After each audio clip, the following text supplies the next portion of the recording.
I'm Laura Ingraham, and this is the Ingraham Angle from Washington tonight.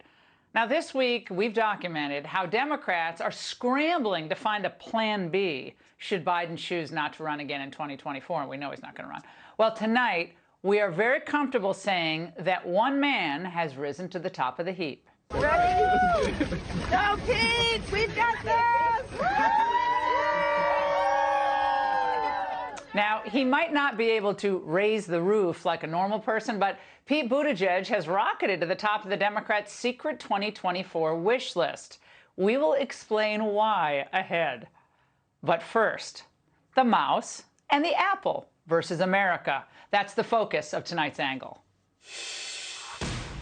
Now, it turns out that Mickey has more friends than just Minnie and Pluto. Another goofy character is entering their new political alliance with the hard left.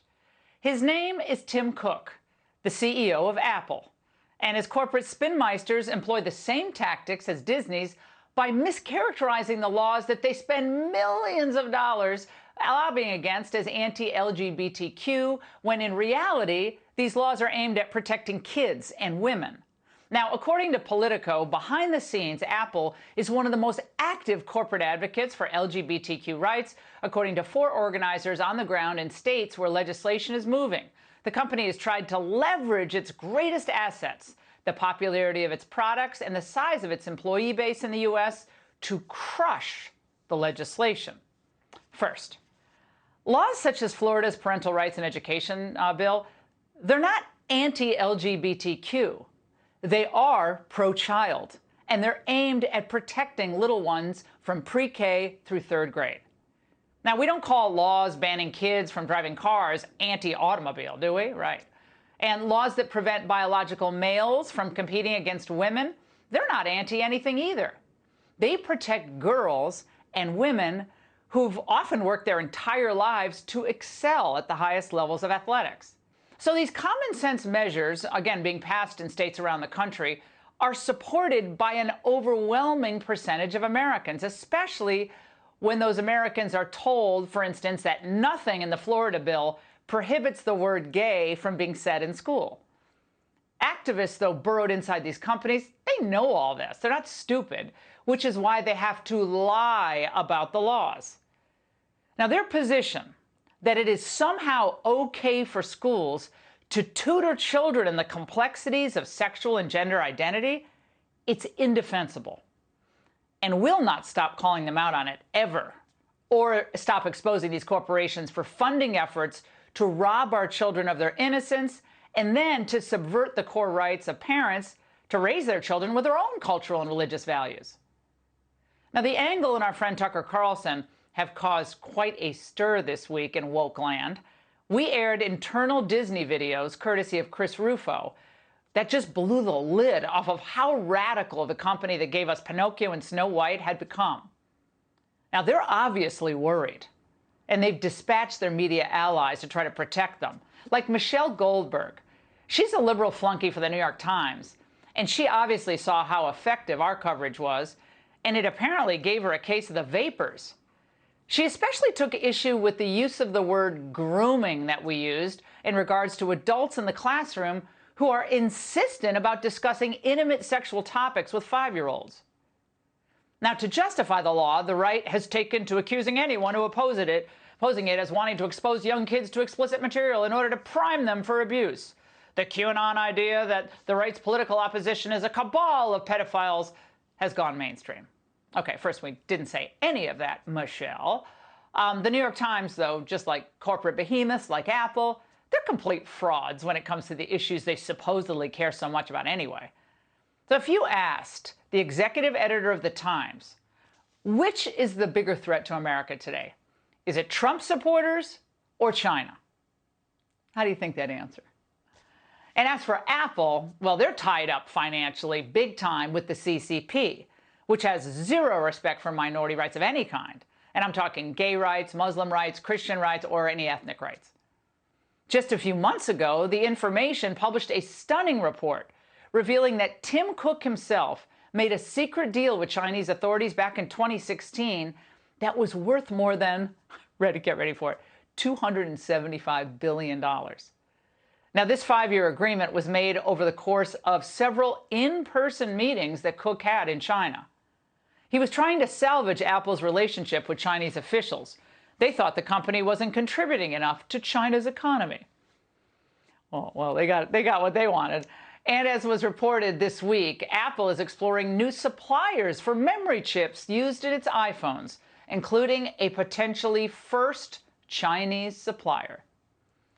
So here's my question for Tim. Where's your advocacy against China's prison camps for Muslims? Or where's your advocacy against the CCP bulldozing churches and terrorizing religious orders? In fact, Cook has nothing but praise for China. Now China plays a leadership position for the world in many different areas. China has extraordinary skills. For us, the number one attraction is the quality of people. So we've had an extraordinary relationship over 3 decades, really. The extraordinary people who subjugate other people. Now, silence about their Chinese overlords, but vocal opposition to laws ensuring basic decency in the United States. Think about that for a moment. Now, this activism got really ramped up, as you'll recall, during the George Floyd chaos, when corporations just reflexively aligned themselves with all those Marxists over at BLM. Meanwhile, remember, small businesses were being torched all across America. I, like you, like Laurie, am outraged, sad, frustrated, and angry. Companies like ours must speak up as allies to the Black Lives Matter movement. We ended up marching to support Black Lives Matter, and you've got to start trying to do more on the inclusion and to end up bringing about social change. This is not a new topic for Ben & Jerry's. We were on record back in 2016 in supporting Black Lives Matter. This is something that comes from the values of our business and the values of our team. Ah, yes, the much vaunted values that BLM holds, such as rioting is justified, looting can be reparations, capitalism, that's evil, and the nuclear family should be abolished.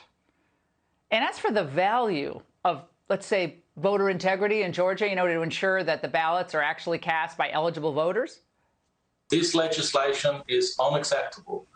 It is a step backwards. Are trying to restrict voters' access to the polls, and it is disproportionately hurting Black and brown communities. Business leaders cannot remain silent on important issues, whether it's racial equity, gender equity. This is something that's more than money.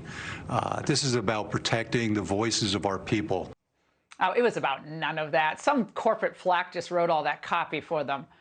That was about kowtowing to one set of political activists at the expense of common sense and fair play.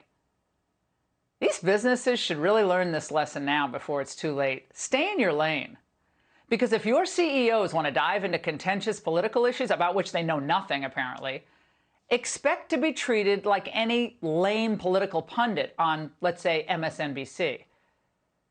Except in your cases, you guys have products and services that 74 million Trump voters, they don't need to purchase if they don't want to.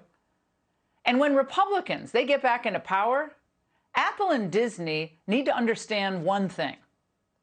Everything will be on the table. Your copyright and trademark protection, your special status within certain states, and even your corporate structure itself. The Antitrust Division at Justice needs to begin the process of considering which American companies need to be broken up once and for all, for competition's sake, and ultimately for the good of the consumers who pay the bills. And that's the angle. Hey, Sean Hannity here. Hey, click here to subscribe to Fox News YouTube page and catch our hottest interviews and most compelling analysis. You will not get it anywhere else.